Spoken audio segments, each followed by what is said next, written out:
मंदिर में घुसने पर हत्या कर दी जाती है, मूछ रखने पर हत्या कर दी जाती है, नए कपड़े पहनने पर हत्या कर दी जाती है। तू दलित नए कपड़े कैसे पहन सकता है? तू यही तो मनुस्मृति है। कागजों में बेशक नहीं है, दिमागों में है। इसलिए दलित और ओबीसी समाज के लोग डरते हैं, एससी एसटी और ओबीसी समाज के लोग डरते हैं। जब ये हिंदू राष्ट्र की बात कहते हैं तो वो सिहर जाते हैं अंदर से कि इसका मतलब हमारे पीछे फिर झाड़ू बांधी जाएगी, इसका मतलब हमारे गले में फिर हांडी लटकाई जाएगी, इसका मतलब हमारे वेद मंत्र सुनने पर फिर शीशा डाला जाएगा हमारे कान में। मनुस्मृति में ये लिखा हुआ है कि अगर कोई शूद्र किसी ब्राह्मण को गाली दे तो उसकी जीभ काट लेनी चाहिए। अगर उसका थूक किसी ब्राह्मण के ऊपर गलती से भी चला जाए तो उसके होठ काट लेने चाहिए। अगर उसकी परछाई पड़ जाए तो उसकी हत्या कर देनी चाहिए। नमस्कार दोस्तों, आपने देखा कि ये महाशय जो बोल रहे हैं कि किसी को जो है ना मंदिरों में जाने पर उसकी हत्या कर दी जाती है।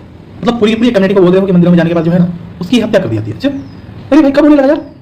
दूसरी बातें बोल रहे हैं कि वेद मंत्र सुनने पर इसके कानों में शीशे डाल दिए जाते थे। भाई कब कब हुआ भाई? किस समय? कितना डेटा है? कितने लोगों के कानों में शीशे डाले गए हैं?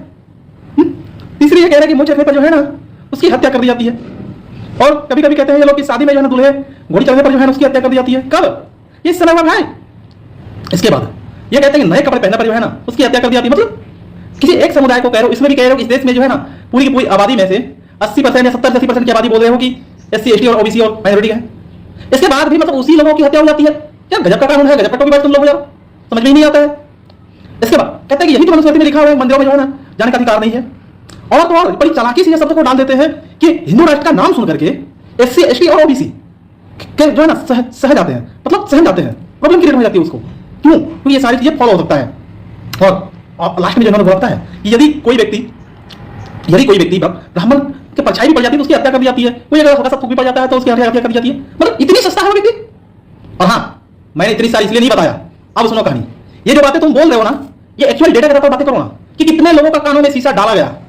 और अभी नहीं, ओवरऑल तुम डेटा की बातें करो, चाहे वो अभी से 10 साल पहले, 20 साल पहले, या हो सके तो 50 साल पहले। अगर उस तरीके से बातें करोगे, ठीक है, इन 10 सालों में इतने लोगों के कानों में शीशे डाले गए हैं, इसके बाद 10 सालों में इतने लोगों के कानों में शीशे डाले गए हैं, इसके बाद इतने 10 सालों में इतने लोगों के कानों में शीशे डाले गए हैं, या इतने लोगों की हत्या कर दी है मंदिर जाने पर।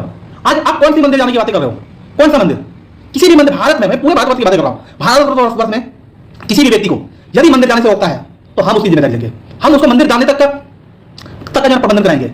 क्यों भाई? किसी व्यक्ति को मंदिर जाने से रोक कैसे देगा कोई? हाँ, इस तरीके से पूरी की पूरी कम्युनिटी को बदनाम करना बंद करो। हाँ, हमने देख लिया, बंगाल में लोगों ने दिखाया, इसके कुछ दिन पूर्व बिहार के लोगों ने भी दिखाया। सुधर जाओ भाइयों, काहे यूपी में देखना चाह रहे हो?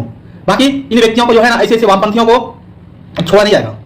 और एक्चुअल डेटा के तरफ बातें करो, क्योंकि सबसे ज्यादा जो जिसकी बातें होती है योगेंद्र नाथ मंडल का नाम सुन लीजिएगा, अगर गूगल में सर्च मार के देख लीजिएगा।